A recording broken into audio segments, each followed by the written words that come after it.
Olá, sejam bem-vindos. Sintam-se muito bem acolhidos. Só um instante enquanto eu compartilho a tela com vocês.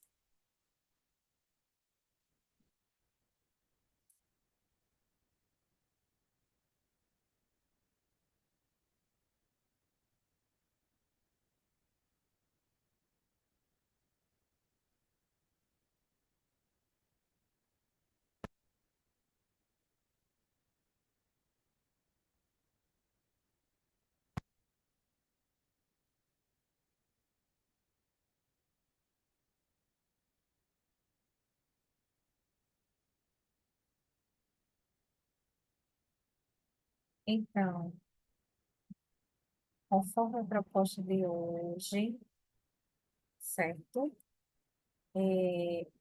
Estou aqui para ser palestrante do quarto CONAMEU, que é o Congresso Nacional de Medicina, Enfermagem e Odontologia em Urgência e Emergência. Eu sou Andréa Ferreira de Souza, enfermeira sanitarista, também enfermeira do trabalho, graduada em enfermagem pela Facetes, docente na área de saúde do trabalhador e saúde pública. Já atuei também na gerência e coordenação da vigilância em saúde, vigilância sanitária. Sou membro do grupo de pesquisa LPETS e NEPET pela UFRN. Atualmente, sou também referência técnica em projetos ministeriais.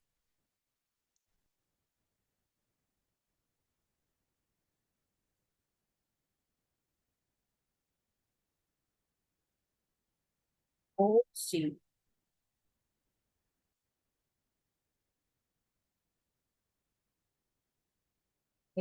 eu vou abordar um pouco, né, sobre a atuação da equipe multiprofissional na gestão do trauma. Para iniciar, eh, os traumas, eles vão corresponder às lesões que são provocadas de maneira não intencional ou acidental, bem como dessa forma intencional ou violenta, brusca, associado também a casos que provocam danos físicos por uma ação externa, certo? E também vão causar por diversas causas. Em consequência disso, eles podem afetar de forma grave o corpo, atingindo até mesmo os órgãos internos, podendo resultar em incapacidade psicomotora da vítima ou culminar em seu óbito. Aqueles ocorridos externamente vão demandar de maneira imprescindível que o indivíduo receba rapidamente um atendimento e também que este seja iniciado no local do acidente, visando assim prevenção de agravos e também maiores danos à saúde dos indivíduos.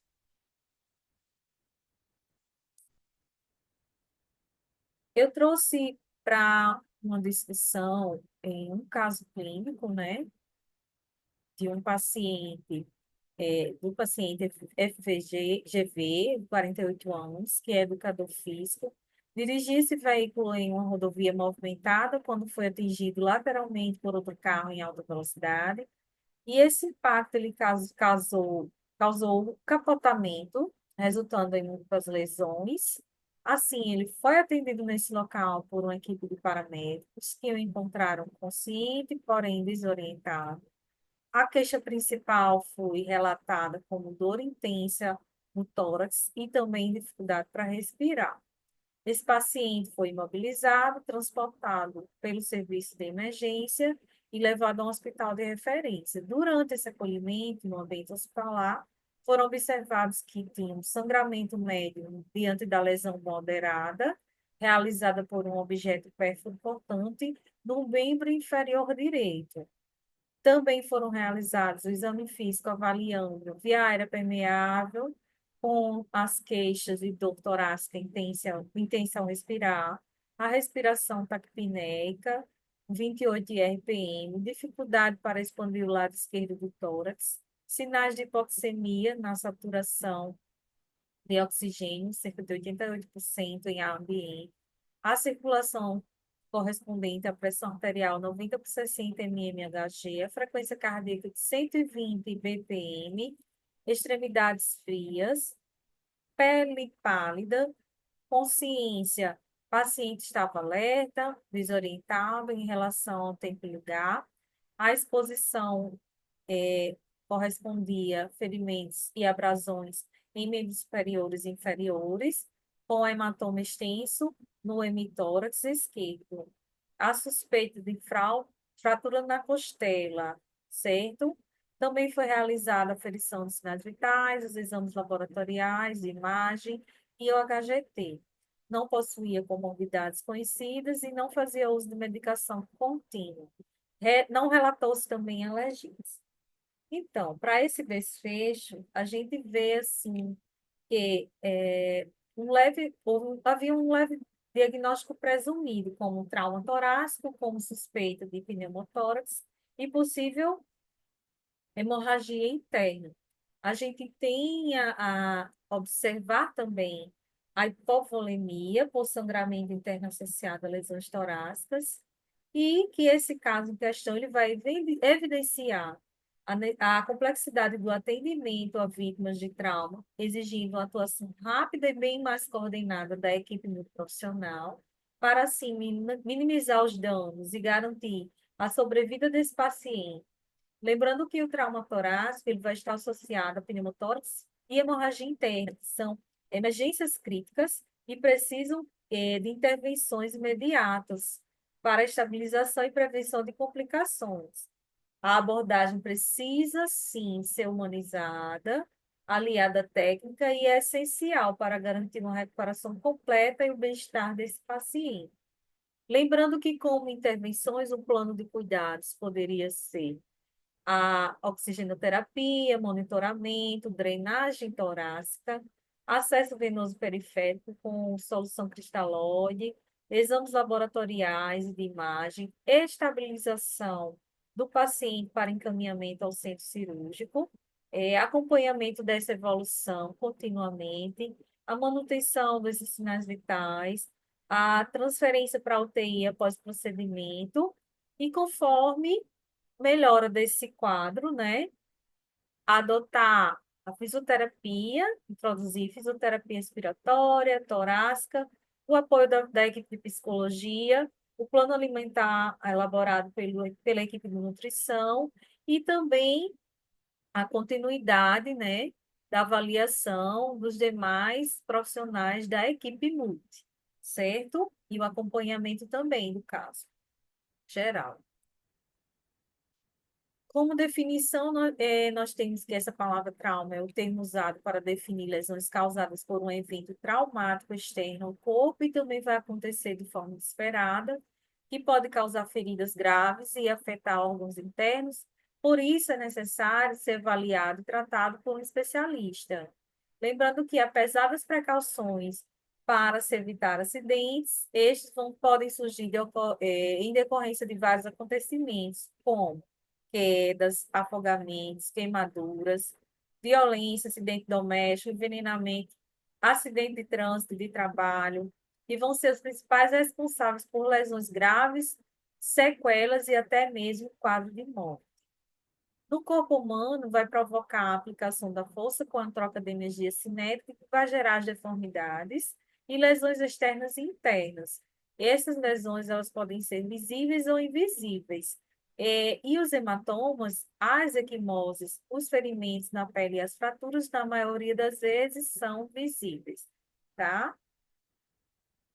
Com relação à biomecânica do trauma, vai estar relacionada à liberação de energia de maneira específica ou as barreiras que vão impedir esse fluxo normal de energia, considerando também suas diferentes formas, como mecânica, química, térmica, irradiação ou elétrica. Esse corpo humano ele vai ter limites para tolerar a transferência de energia. Então, e quando esses limites são ultrapassados, podem ocorrer danos aos tecidos. O trauma pode ser dividido assim em três fases: a pré-colisão, quando vai envolver as condições anteriores ao evento, o uso de drogas, como o uso de drogas, medicamentos e doenças pré-existentes, A fase de colisão, quando ocorre a troca de energia ou cinemática, e a pós-colisão, que vai corresponder ao atendimento da vida. Nesse caso, a base vai estar na compreensão das leis básicas da física, como a primeira lei de Newton, onde um corpo em movimento ou em repouso ele vai permanecer nesse estado até que uma força externa atue sobre ele, e a segunda lei de Newton, onde a força é igual à massa, peso, do objeto multiplicada por sua aceleração.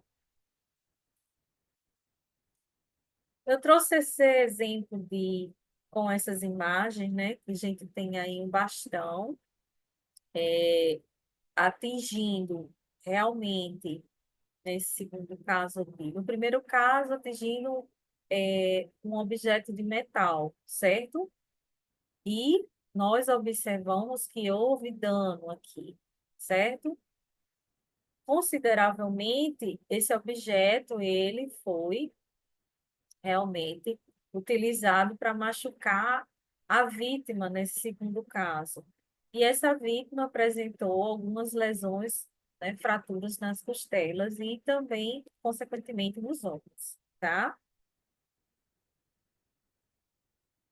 Com relação aos indicadores, né, nessa perspectiva, o trauma ele é responsável por cerca de 5,8 milhões de óbitos anualmente no mundo, apesar de ser uma causa evitável por meio de intervenções, a sua taxa de mortalidade ela está no quadro de 10% de casos de morte.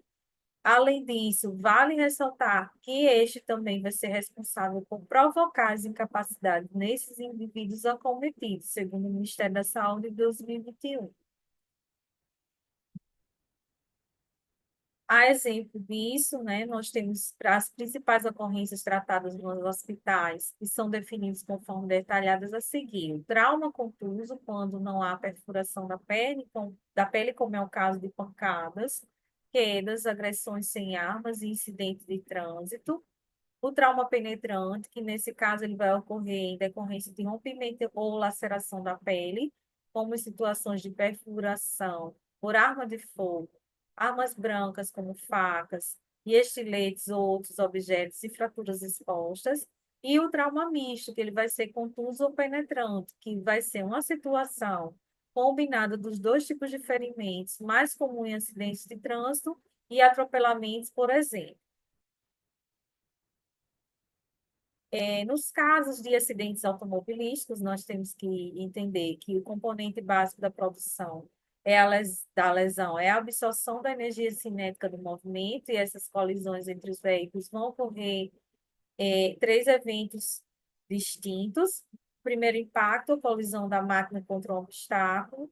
No segundo, a colisão do corpo da vítima com o interior do veículo. E no terceiro impacto, a colisão dos órgãos com o aparelho das cavidades corporais ou com os outros órgãos. Ao observar um carro colidido, devem se considerar as seguintes evidências do trauma: deformidades no veículo e também de estruturas interiores, além de padrões de lesão da vítima.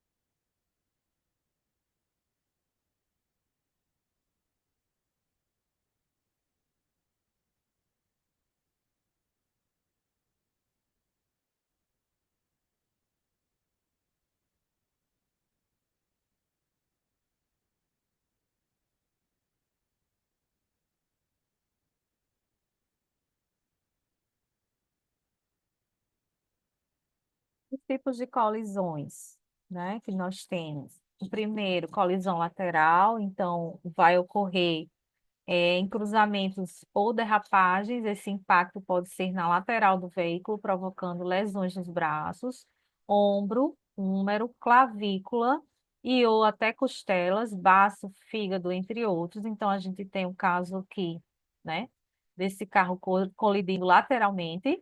E, sim, nós vemos o indivíduo aqui em linha reta, e nessa outra imagem, né, na segunda imagem, nós vemos realmente o indivíduo sendo acometido com lesões aqui na lateral das costelas, tá? A colisão traseira, que ela vai acontecer de duas formas: o carro primeiro é parado, atingido por outro veículo em movimento, ou é atingido na traseira por outro carro, deslocando-se mais rápido na mesma direção. Ocorre esse aumento súbito da aceleração e vai produzir um deslocamento posterior dos ocupantes e também a hiperextensão da coluna cervical, se o descanso da cabeça não estiver adequadamente ajustado. Então, assim, nesse caso aqui, primeiro, nós temos essa situação em que o ocupante realmente não ajustou, certo? O descanso da cabeça, então ocorreu essa hiperextensão da coluna cervical, certo? Então, assim, só para lembrar que quando a gente utiliza realmente essa medida, nós prevenimos, né, um acidente. O capotamento, ele vai ocorrer durante a capotagem e o corpo pode sofrer impacto em qualquer direção.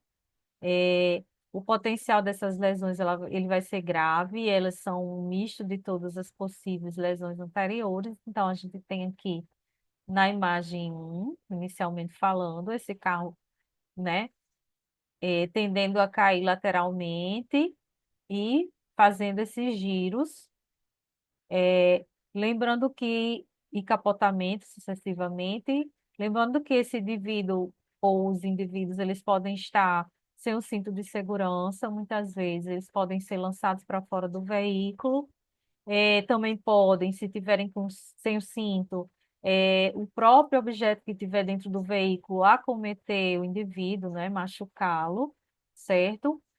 Outras pessoas também podem estar sem o cinto e também ter esse forte impacto de um com o outro. As poltronas, as cadeiras desse veículo também elas podem se soltar e realmente ocasionar várias lesões nas vítimas, tá?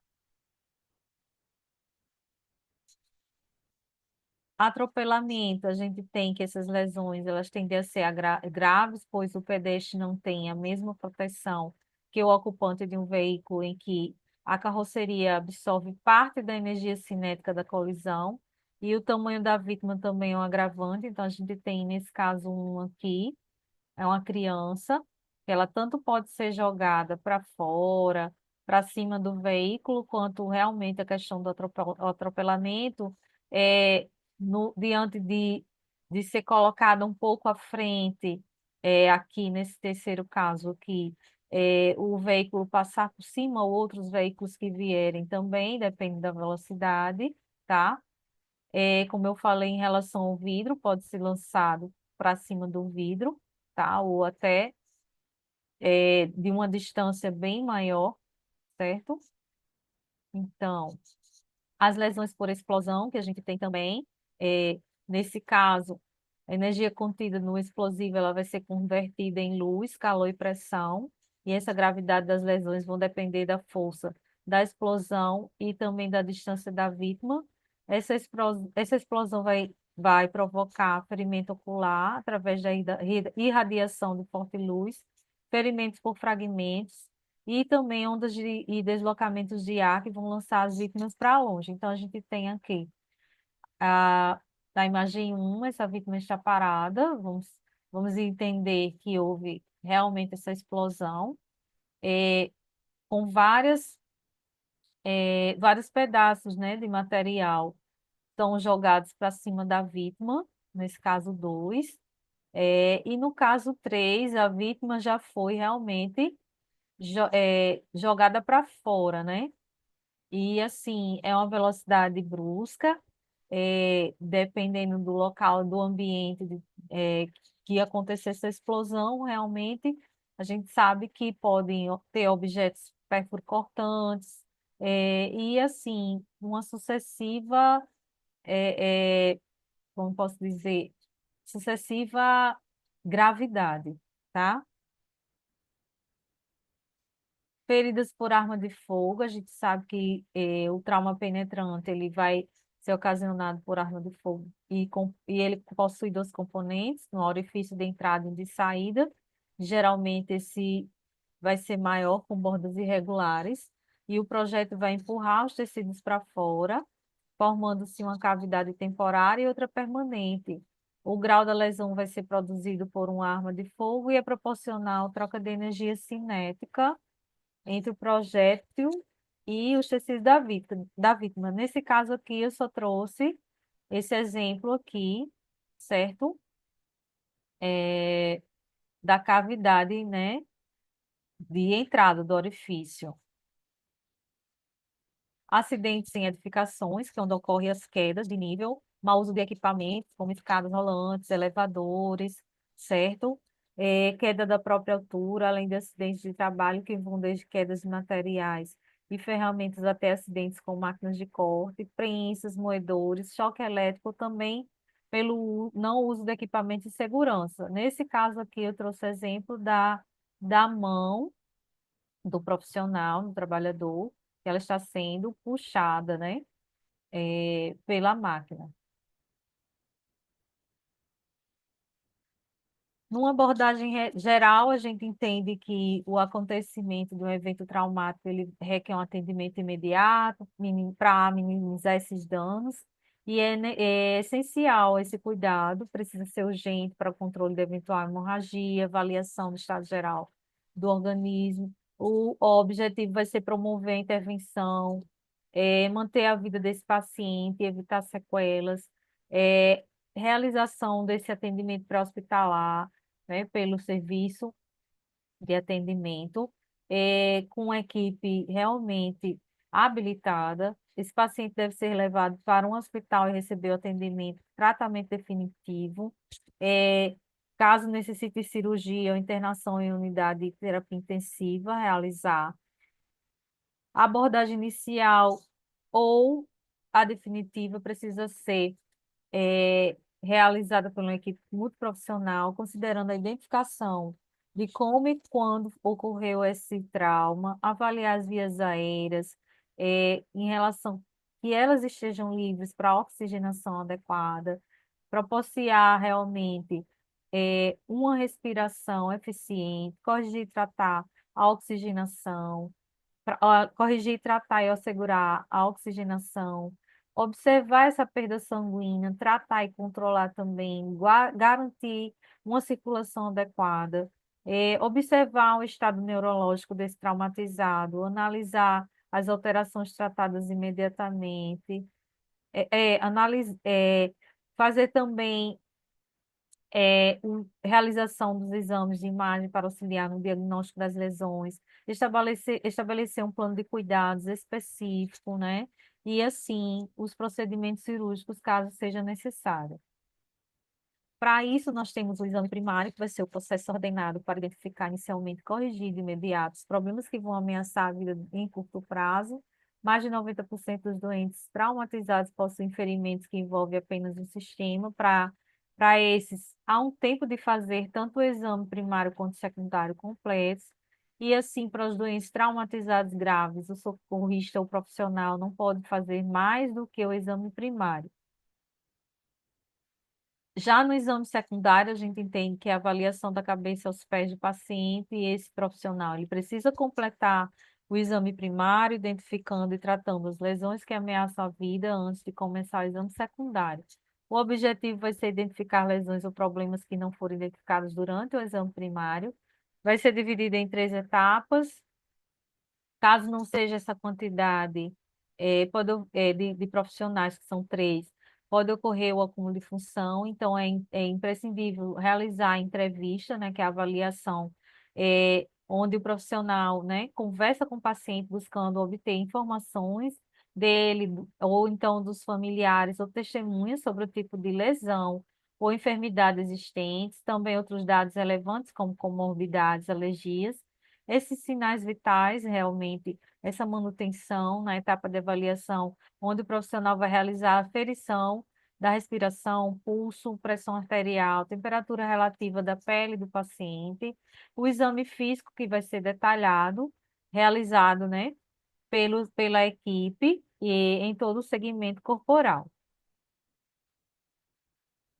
como começar a conduzir o caso é extremamente relevante que que possamos entender que todo paciente vítima de politrauma deve ser conduzido como um paciente potencialmente grave até que se descubra o que realmente acometeu ele, quais são os reais, qual é o real caso, né, que nós temos ali, e assim, em sala de emergência, observar tudo.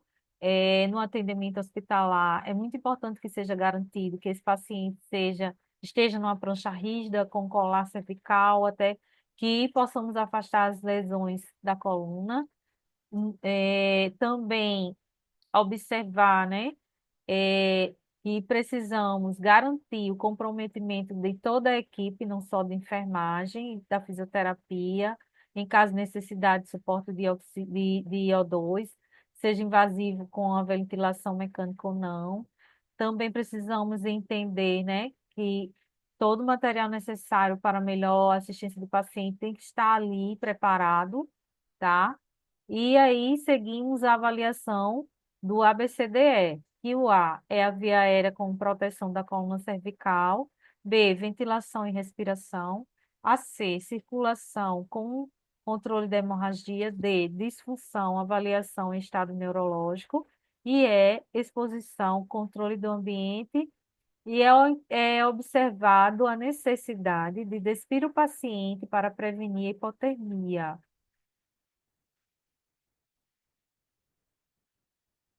A. Via aérea com proteção da coluna cervical. Essa dupla dinâmica da via aérea que nós falamos do colar junto com a prancha, né? Durante a atuação, a gente precisa realmente observar que na avaliação primária, além do colar, devemos fazer uso de coxins laterais e para garantir essa fixação da cabeça e mobilização da coluna cervical, já que os movimentos intempestivos do pescoço, eles podem ser fatais e comprometer a medula espinhal, certo? Alta, nos pacientes com fratura cervical. Então, quando eu posso tirar esse colar ou prancha? E prancha?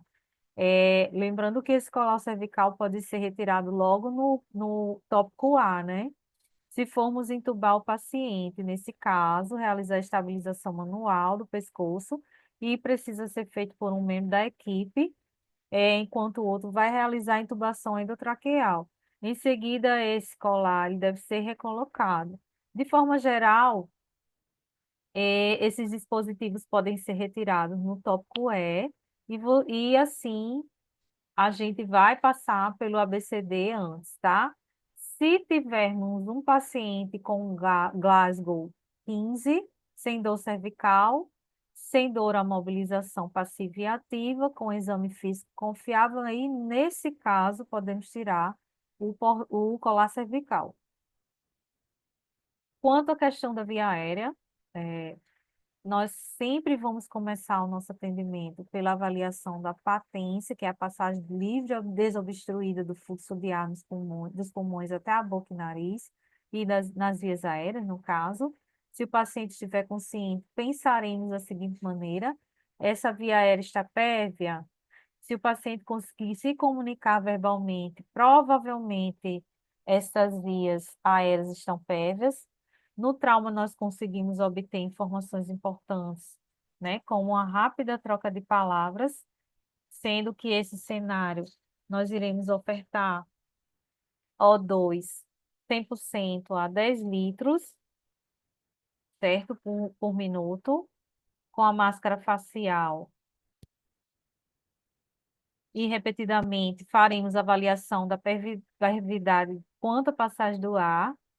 E no segundo caso, a via aérea está impérvia, o exame físico vai ajudar na observação geral, na identificação se está ou não. Assim, taquipneia, dispneia, estridor, cianose, são alguns exemplos que devem acender uma luz vermelha. E se ela não está pérvia, precisamos achar a obstrução imediatamente. Trouxe essa imagem só para ilustrar realmente as vias aéreas superiores, temos aí o seio nasal, fossas nasais, certo? A faringe, certo? as amígdalas e a laringe.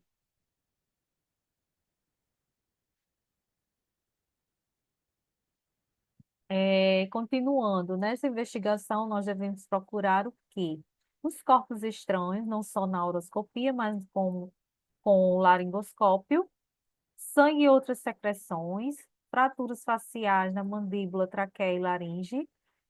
Obviamente, os corpos estranhos eles devem ser retirados e as secreções serem aspiradas com a sonda rígida, quanto às fraturas faciais de via aérea. No caso de via aérea que tem risco de ficar impévia, sim, por isso que ocorre a necessidade de repetida avaliação devido ao risco de ficar impérvia, certo? Nos casos de hematoma com expansão, efizema subcutâneo no pescoço, trauma maxilofacial importante, sangramento de via aérea, lesão química ou térmica em nariz, boca ou hipofaringe, vômitos intensos recorrentes. Nesses casos, a gente vai lateralizar o paciente em bloco na prancha e aspirar as vias aéreas.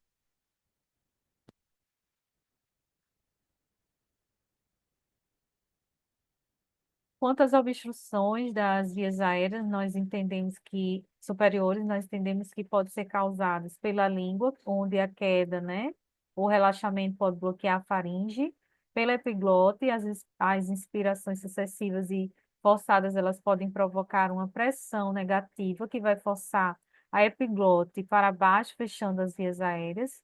Por corpos estranhos, onde qualquer objeto líquido ou vômito, ele vai se depositar na faringe e também por danos aos tecidos, como perfurações no pescoço, esmagamento da face, inspiração do ar quente, venenos ou também outros danos severos na região. Se o paciente estiver inconsciente, temos o risco de obstrução na via aérea por queda da base da língua. Então, assim, nós podemos garantir a perviedade da via aérea por meio de duas manobras: o chin lift, que vai ser preferível diminuindo assim o risco de lesão cervical, ou já a auscultação da mandíbula. Então, nós podemos é, é, fazer uso de Guedel também, que é a cânula orofaríngea. Aqui, segundo a fonte, né, a TLS décima edição, são as manobras realizadas, que a gente tem aqui na imagem 2, né? A introdução da cânula de Guedel também, conforme o ATLS, certo? Décima edição. Então, assim, a forma da manobra realizada, certo? Na imagem 1, na imagem 2 já inserida. E, assim, a necessidade de uma via aérea definitiva que a gente tem, que essa via aérea vai estar indicada em três situações: quando o paciente não está respirando, a apneia; quando também não está respirando direito, com má oxigenação da máscara e com máscara; quando este vai parar de respirar, inconsciente, né? Devido ao gasgo estar menor, igual a 8, convulsões reentrantes, fraturas faciais importantes, proteção da via aérea contra broncoaspiração de vômitos e sangue. E assim, quando vocês ouvirem, né, via aérea definitiva, eu preciso pensar em todos os dispositivos que têm CAF, cuff, balonete. Esse cuff é responsável por proteger a via aérea e também vocês devem conhecer quais são esses dispositivos da via aérea definitiva, que são o tubo endotraqueal, orotraqueal ou nasotraqueal, cricotireoidostomia cirúrgica, traqueostomia cirúrgica. Dispositivos da via aérea definitiva. Então, a gente tem aqui, se temos esses dispositivos de via aérea definitiva por oposição, né, na via aérea temporária, eles não apresentam cuff, por isso não protegem a via aérea. São eles: cricotiroidistomia por punção, máscara laríngea e com bitubo. A via aérea definitiva preferencial é a IOT e, atualmente, não há contraindicação no trauma, de modo a ser sempre tentada. Entretanto, em caso de falha da intubação técnica ou na via aérea difícil, os dispositivos de via aérea artificial temporários, máscara laríngea ou com bituba, eles podem ser utilizados até a realização de uma via aérea cirúrgica. A técnica IoT no trauma envolve a famosa sequência rápida de intubação SRI. Assim, ela vai permitir um procedimento mais rápido e não traumático e vai ser realizado por profissional treinado, muito bem habilitado, seguro para paciente com reflexo de vômito e tempo de jejum desconhecido.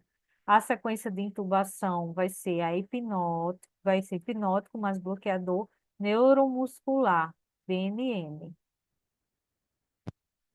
Então, eu trouxe aqui exemplos, né, dos dispositivos de via temporário, que são a máscara laríngea, no caso um e o combitubo no caso 2, certo?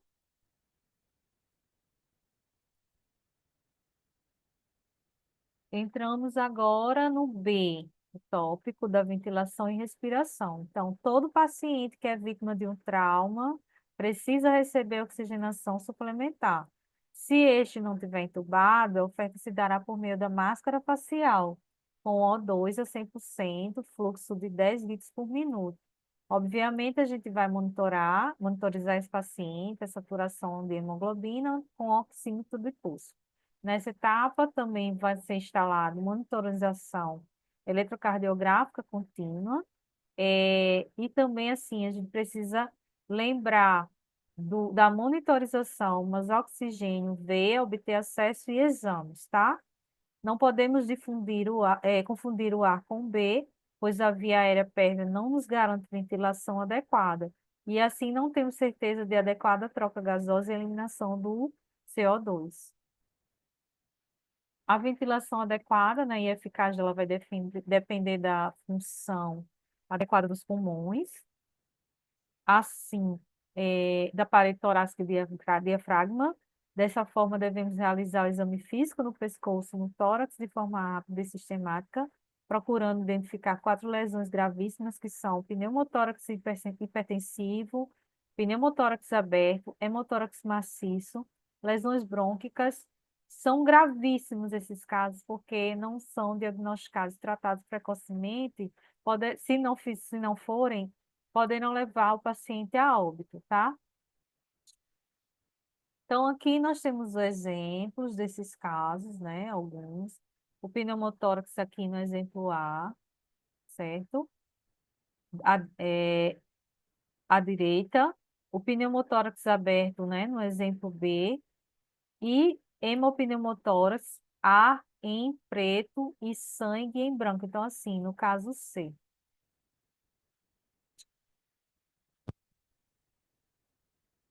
Atuação diante dos casos, outras condições como pneumotórax simples, hematórax simples, fratura de costelas, tórax instável e contusão pulmonar também podem comprometer essa ventilação em menor grau.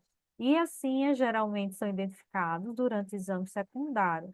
Já na região cervical, a gente precisa observar a presença ou ausência de distensão jugular, bem como a posição da traqueia.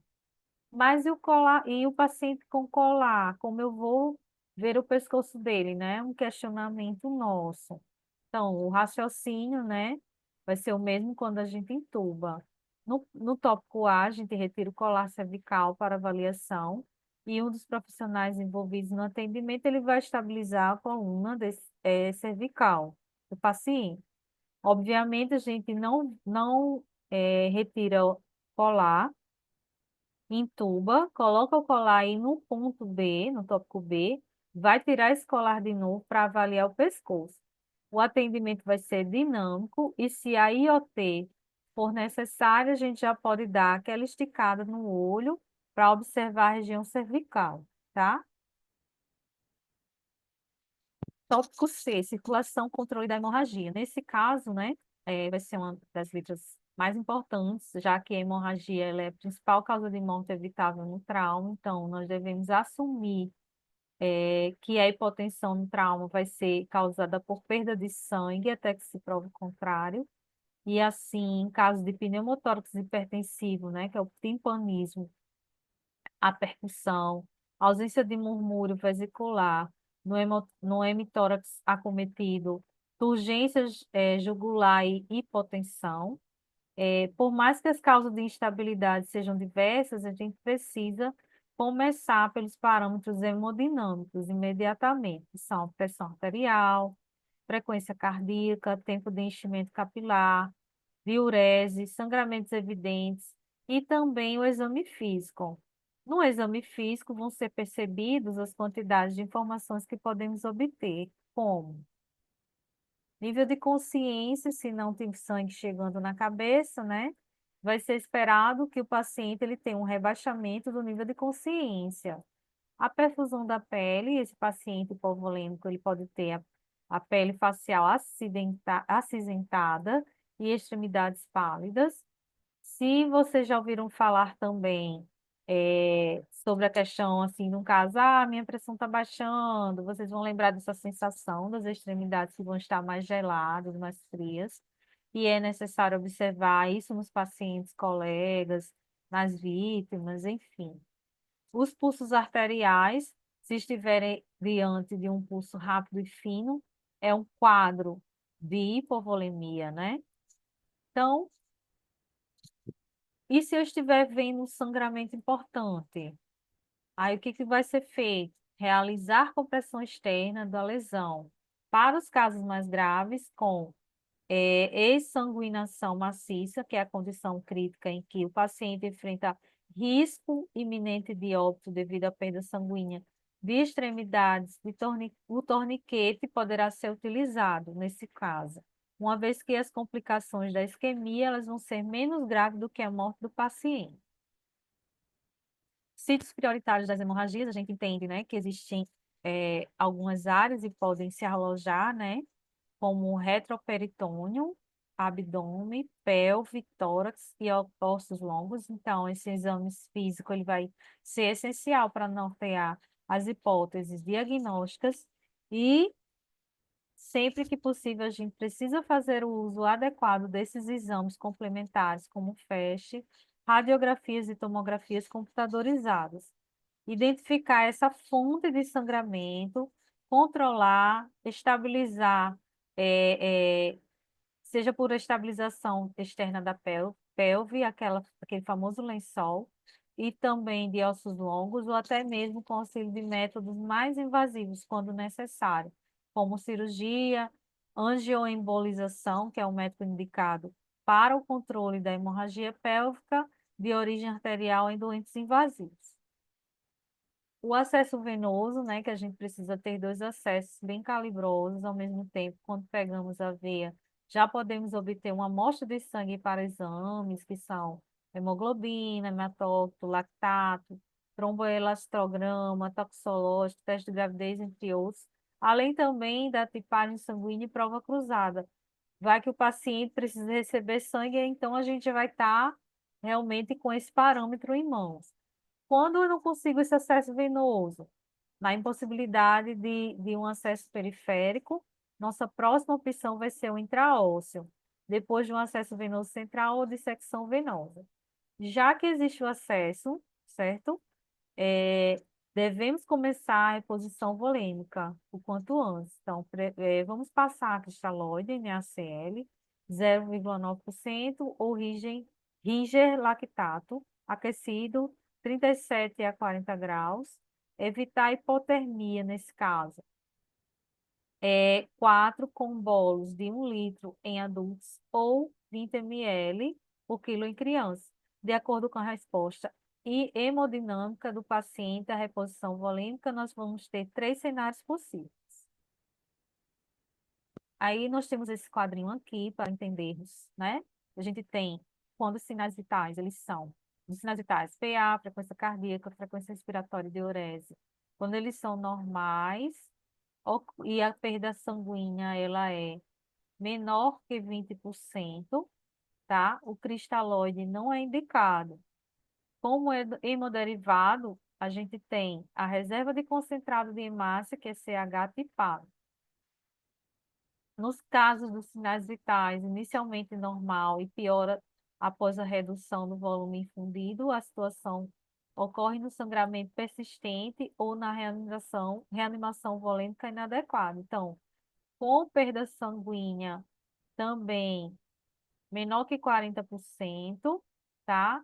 O cristalóide é utilização contínua e o hemoderivado ele vai ser a hemotransfusão de tipo específico, ABO e RH.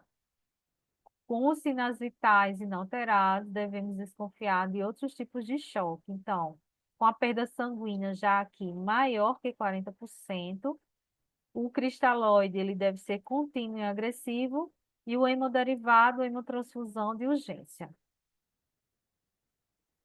Traçando um perfil relevante. Então, a gente tem aqui que essa diurese ela vai ser o melhor parâmetro para avaliar a perfusão tecidual. E assim, sempre que possível, a gente precisa passar um catéter urinário, observando essa diurese, objetivando melhoria. Então, assim, a gente tem aqui é, maior que 0,5 ml por quilo por hora em crianças, ou em adultos, perdão, ou maior que 1 ml por quilo por hora em crianças. A indicação no uso de sangue, a gente tem dos hemoderivados, que vão ser indicados no choque de classe 3 e 4, e em casos de resposta transitória sem resposta a volume.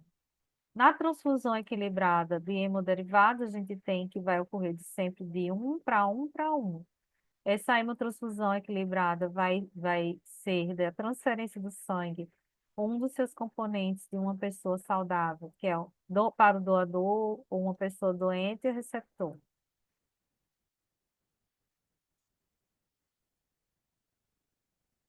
A adoção do protocolo, que vai ser a questão que pode diminuir o excesso de cristalóides e aumentar a sobrevida, vão ser utilizados, nesse caso, um concentrado de hemácia, CH, um plasma fresco congelado, PFC, e uma plaqueta. Na transfusão maciça, a definição ela pode variar de instituição para instituição, mas, segundo a versão 10 do ATLS, ela vai consistir em maior que 10 concentrados de hemácias nas primeiras 24 horas ou maior que 4 concentrados de hemácias. O ATLS coloca também que nos casos de choque grau 4, o protocolo pode ser ativado. Além dessa situação, nós podemos utilizar o ABC como score, com 2 ou mais pontos, nós já estamos autorizados a iniciar o protocolo de transfusão maciça.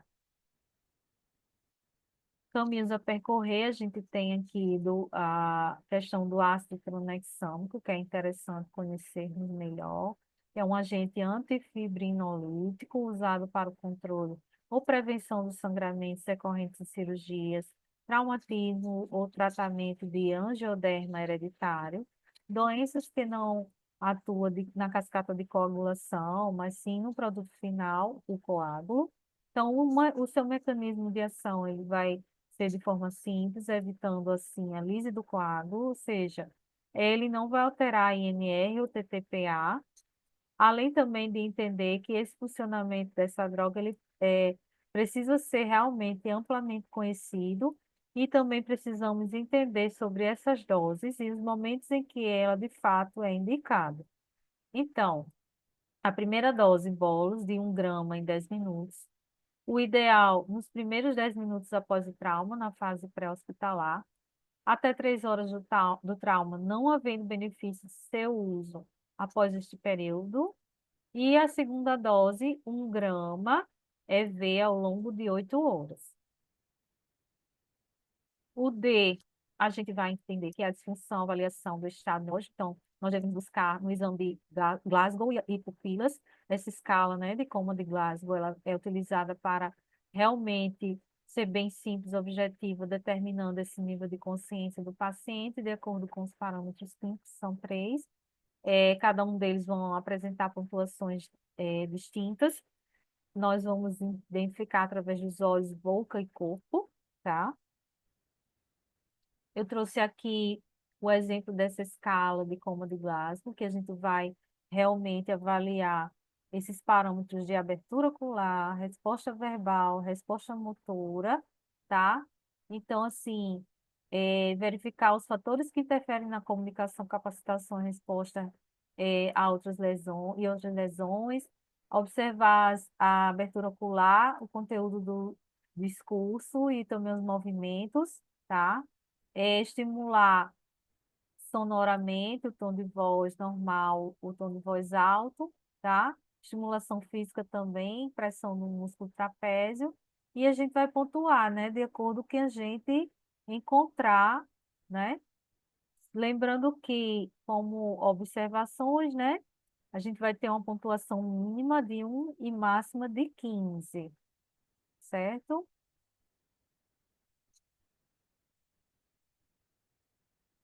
Com relação aos olhos, o que é que a gente pode identificar, né? Quando as pupilas estão contraídas, né? Caso de miose, que é lesão no sistema nervoso central, ocasionada por abuso de drogas. As pupilas assimétricas, certo? Diferentes aqui. Ancirocóricas, acidente vascular cerebral, AVC e trauma crânioencefálico, TCE. E as pupilas dilatadas vão identificar uma midríase, que é com inconsciência, sofrimento do sistema nervoso central e acarretar a óbito. Avaliando esses parâmetros também, caso não possamos identificar um ou mais desses parâmetros, colocamos a identificação NT, de acordo com a tabela, que nós podemos ver e pontuar, né, esses valores de 3 a 15 nessa escala, que eu aqui embaixo, certo? Lembrando que quanto mais pontos a gente tiver, melhor. Então, se analisarmos a relação entre ECG e TCE, nós podemos ter TCE leves, moderados ou graves. Por mais que o TCE seja um assunto, né, que a gente vai abordar depois. Então, assim, a gente tem aqui a lesão leve, que vai corresponder a 75%, certo? Moderada a 15%, certo? A leve vai de 15, 14, 13, né?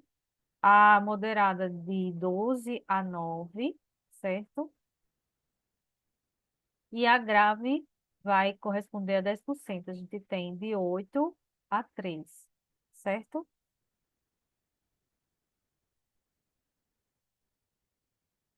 Eu falei o contrário, gente, mas tudo bem, vocês entenderam, acredito eu. Então, de 3 a 8 a grave, de 9 a 12 moderado e de 13 a 15 o leve, tá? Observação. Por mais que a última edição da ATLS não tenha adotado essa classificação, foi proposta uma nova escala de Glasgow, certo? Que pode ter várias pontuações de acordo com a resposta pupilar diante do estímulo luminoso. Então, assim, nenhuma reação pupilar ela vai subtrair-se dos pontos da escala de Glasgow. Então, nós temos aqui que apenas uma pupila ela não vai reagir ao estímulo, subtraindo-se um ponto da escala de Glasgow. E assim, ambas as pupilas são fotorreagentes, reagindo assim à exposição da luz, contraindo-se e dilatando no escuro. Nenhum ponto é subtraído, tá? Exposição, controle do ambiente. É importante despir completamente o paciente, mas prevenir a hipotermia, no caso tópico é. Então, nessa etapa, esse paciente deve ser totalmente despido para essa avaliação dos pés à cabeça, e a gente não pode esquecer do dorso nem períneo ou extremidades. Também devemos considerar a retirada do colar cervical e da prancha rígida aqui. Além da exposição, a gente precisa evitar qualquer custo de hipotermia, como também ferramentas utilizadas, né? Devemos nos fazer valer da temperatura na sala do trauma, mantas térmicas, cobertores, fluidos aquecidos e assim que foram instalados no C. Tudo isso para evitar a tríade letal, que é hipotermia, coagulopatia e acidose, tá? A reanimação cardiopulmonar, a gente vê a ECP, né, que é a parada respiratória, é, e cardiorrespiratória, né, PCR, né, onde a parada respiratória vai ser a supressão súbita dos movimentos respiratórios, que poderá ou não ser acompanhada de parada cardíaca, e esta pode ser entendida como cessar da atividade mecânica do coração. Ao se detectar uma parada cardíaca, a gente deve realizar as compressões torácicas, tá? Essa morte clínica biológica precisa ser eh, compreendida, e a reanimação cardiopulmonar ela vai ser o conjunto de manobras realizadas para restabelecer a ventilação pulmonar e a circulação sanguínea, e assim, tais como respiração artificial e massagem cardíaca externa, manobras utilizadas nas vítimas em parada cardiopulmonar ou morte clínica. A reanimação cardiopulmonar, ECP, é também uma respiração médica, porque essa morte clínica ela não é seguida instantaneamente da morte biológica, ou seja, no momento em que um paciente ele vai apresentar os sinais de morte clínica, como inconsciência sem resposta a qualquer estímulo ou ausência de movimentos respiratórios de pulso, ainda tem uma viabilidade biológica dos órgãos internos. Quanto à evolução dessa morte clínica e biológica, eu trouxe essa tabela aqui para ser entendido, né? Os vários cenários possíveis após a RCP, tá? Nessa evolução da RCP pelo tempo decorrido, onde o tempo, né? São sinais e sintomas, a 5 minutos, né? Consciente, respiração espontânea e neurológico normal. 10 minutos, sonolento, reanimação espontânea com déficit neurológico. 15 minutos, inconsciente, apresenta respiração espontânea em estado vegetativo. E 20 minutos, inconsciente, apneia e morte encefálica. A manobra de reanimação respiratória e cardiorrespiratória, né, vai ser diferenciada por faixas etárias, tá? No neonato recém-nascido, dos primeiros minutos até a alta da maternidade. Lactente, o bebê que teve alta da maternidade até 1 ano. Crianças de 1 ano até a puberdade. E adulto da puberdade em diante. Parada respiratória, PR, é definida como ausência de fluxo de ar nos pulmões, e por falta também desses movimentos respiratórios, seja pelo colapso dos pulmões, paralisia do diafragma ou outras causas. Geralmente ela vai ser precedida ou evoluir para a parada cardiorrespiratória, PCR.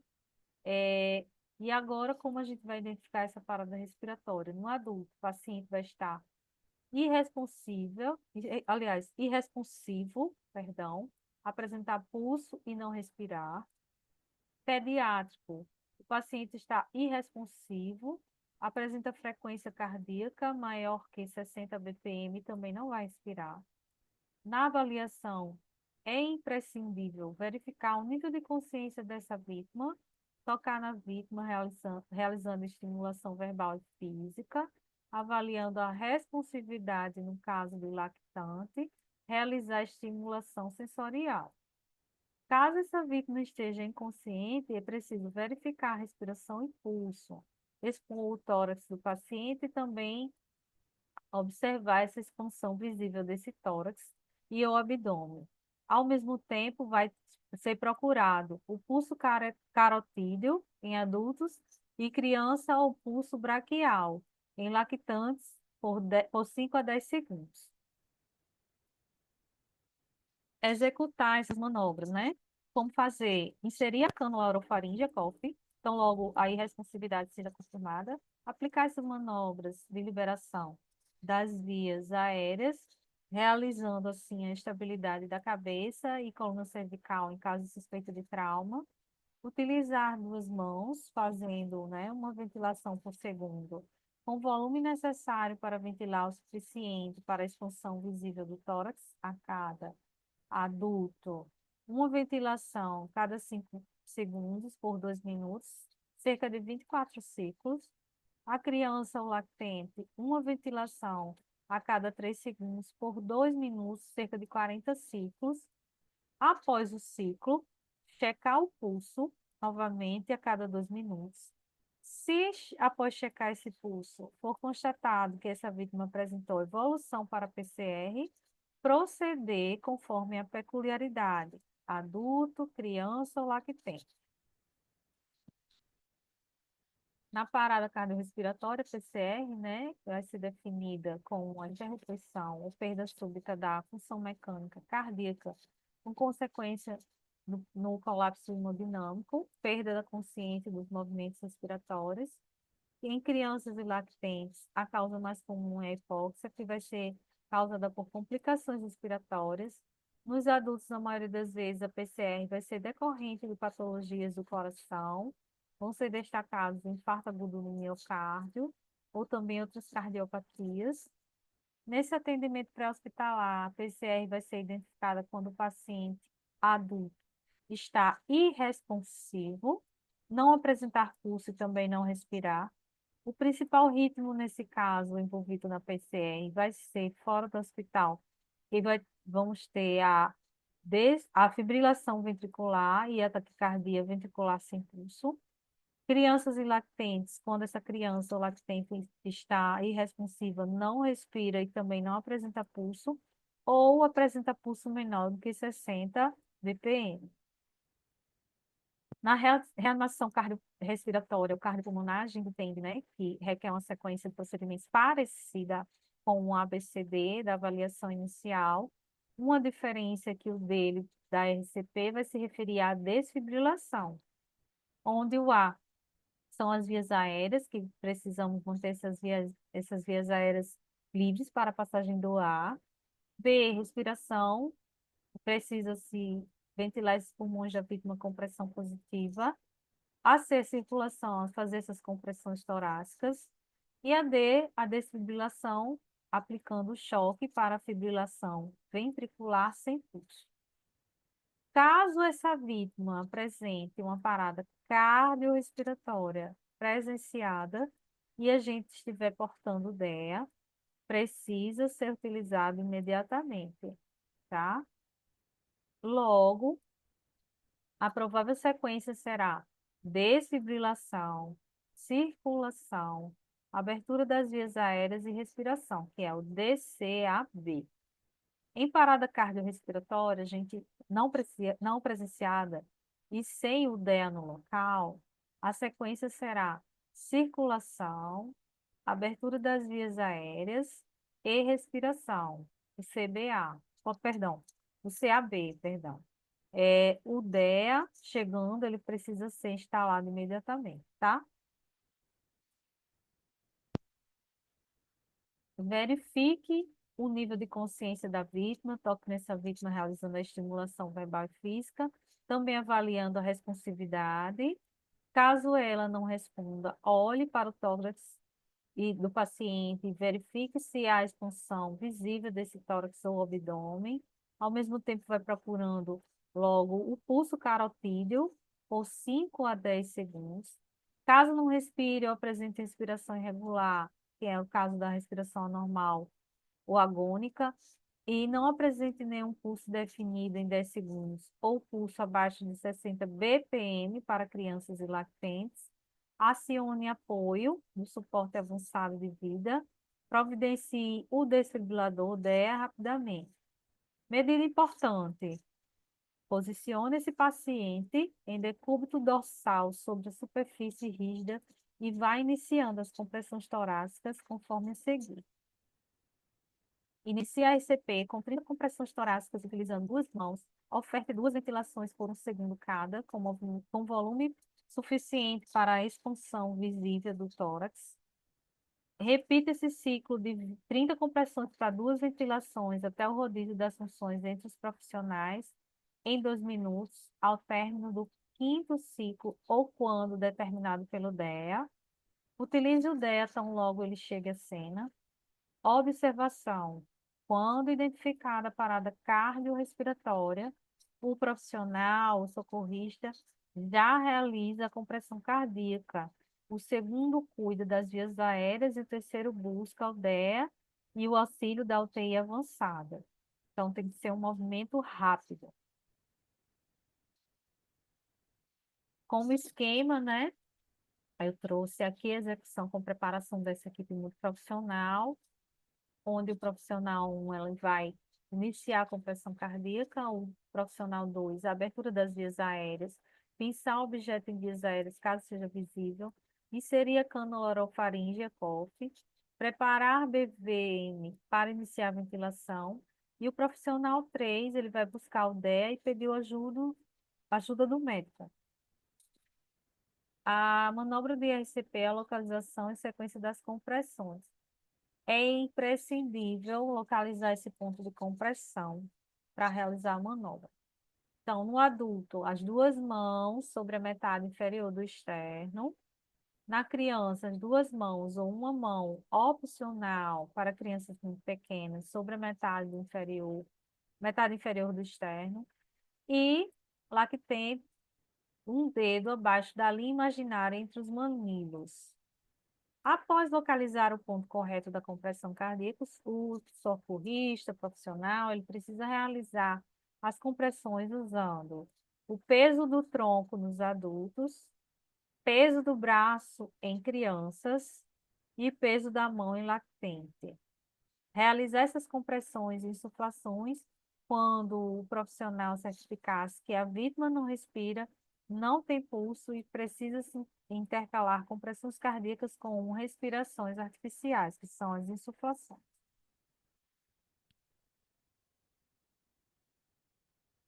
Aqui eu trouxe a imagem mesmo só para a gente se situar, certo? Do local ideal, certo? Aqui, né? Essas três imagens, a utilização das duas mãos no adulto, tá? É, lembrando que no adulto são as duas mãos, na criança uma mão e no lactente os dois dedos, certo? Lembrando aqui agora da questão dos ciclos, né? Quanto à posição das mãos no adulto, duas mãos sobre o externo, profundidade da compressão 6 centímetros, compressão, ventilação 30/2 e os ciclos 5 vezes, tá? Na criança, uma mão sobre o externo, cerca de 5 centímetros de profundidade de compressão. Compressão, ventilação 30/2, um profissional, e 15/2, dois profissionais. Os ciclos, 5 vezes ou 10 vezes. No lactente, a posição das mãos, dois dedos abaixo dos mamilos. Profundidade da compressão, cerca de 4 centímetros. Compressão, ventilação, 30/2, um profissional, 15/2, dois profissionais. E os ciclos são 5 ou 10 vezes. A conduta, né? Nós temos no adulto que o externo ele vai ser comprimido não mais que 6 centímetros, utilizando-se a região hipotenar de duas mãos, e as compressões elas vão ser feitas na frequência de 100 a 120 por minuto, com 5 ciclos de 30/2, compressão e ventilação, ou aproximadamente 2 minutos. Nas crianças, utilizar a região hipotenar de uma ou duas mãos na compressão external.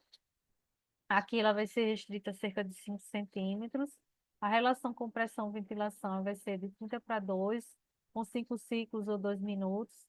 Um profissional e 15/2, 10 ciclos ou 2 minutos, com dois profissionais. Lactentes, essa profundidade da compressão ela deve ser aproximadamente 4 centímetros. Com um profissional, dois dedos utilizar para comprimir o externo, e com dois profissionais utilizar a técnica dos 2 polegares com as mãos circundando o corpo. Da mesma forma que em crianças, essa frequência das compressões em lactantes será de 100 a 120, guardando a relação 30/2, 5 ciclos de 2 minutos com um profissional, 15 para 2, 10 ciclos de 2 minutos com dois profissionais. As insuflações, elas precisam ser apenas com ar das bochechas do profissional, caso use o pocket mask. É, e para finalizar, eu trouxe uma reflexão aqui, né, quanto ao aprimoramento e atuação dessa equipe multiprofissional no atendimento a essas vítimas, onde o trauma ele precisa realmente de uma maior interação destes, e são fundamentais, especialmente no contexto das emergências, onde há atribuições específicas. É importante que essa equipe esteja devidamente preparada para atuar e oferecer um plano de cuidados que visa reverter o quadro do paciente, né? Sempre com humanização e muita empatia, também adotar as condutas adequadas no atendimento a estes, contribuir para a redução dos riscos e minimizar os possíveis danos à saúde. É essencial que esse atendimento seja realizado de maneira harmoniosa entre os membros da equipe.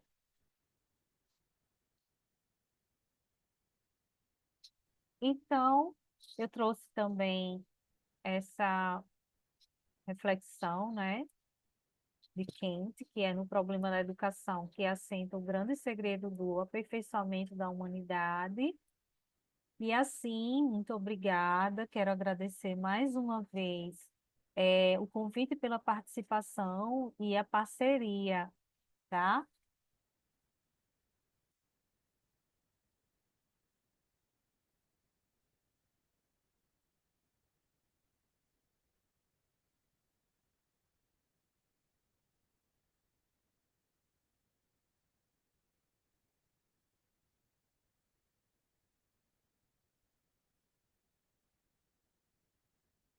Obrigada a todos.